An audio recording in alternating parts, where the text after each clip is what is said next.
Well, at that point I had been complaining about some shedding and some stuff going on, but I thought it would go over and just return to normal until, well, about 2 weeks ago when I was about to post an update and I took my pictures and, well, there's no point in hiding it. I ended up looking like this.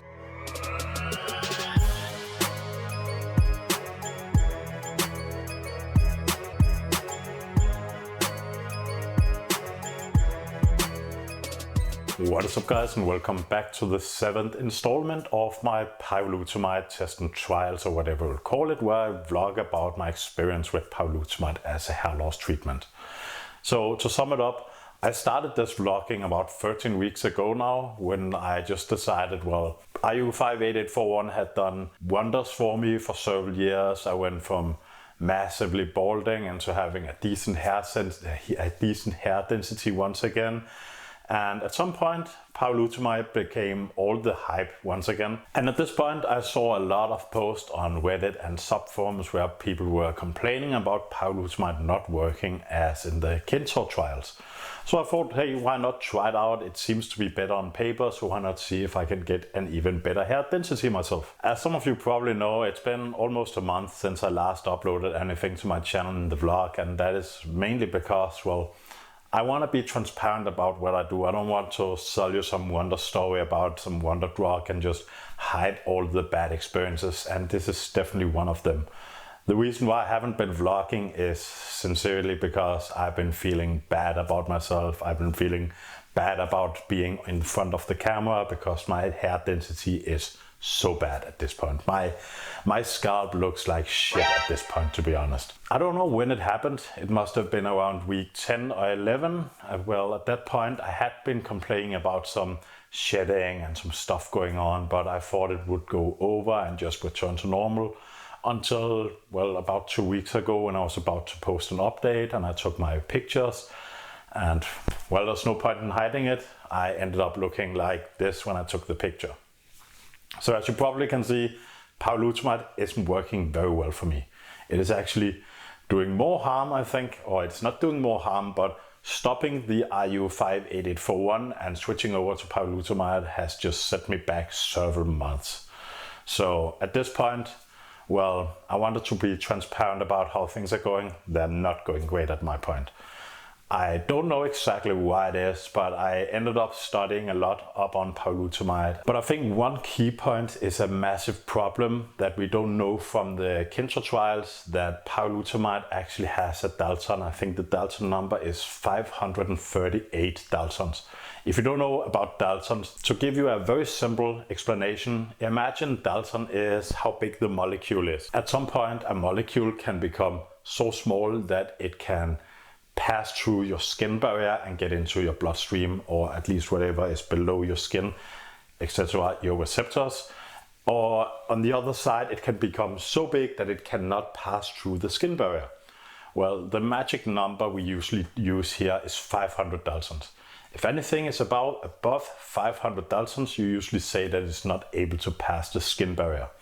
Well, as you can see here, Pyrilutamide has a Dalton at 538, meaning that it is slightly above the maximum range, but I thought, well, let's give it a go. As you can see, things aren't going that well, so, well, honestly, I am going to quit my Pyrilutamide at this point.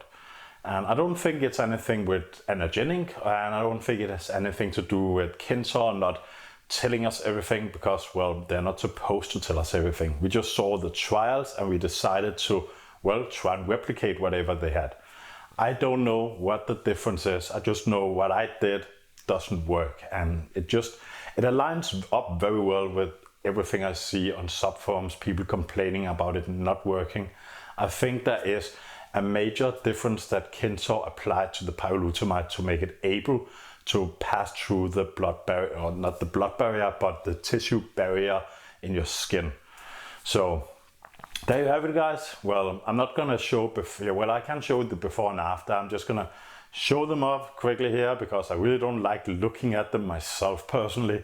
As you can see, I lost a ton of hair at this point. That is primarily why I'm gonna stop using this product, and I'm going to go back to the IU58841 from Androgenetic, since, well, it helped me regain a lot of hair in past times.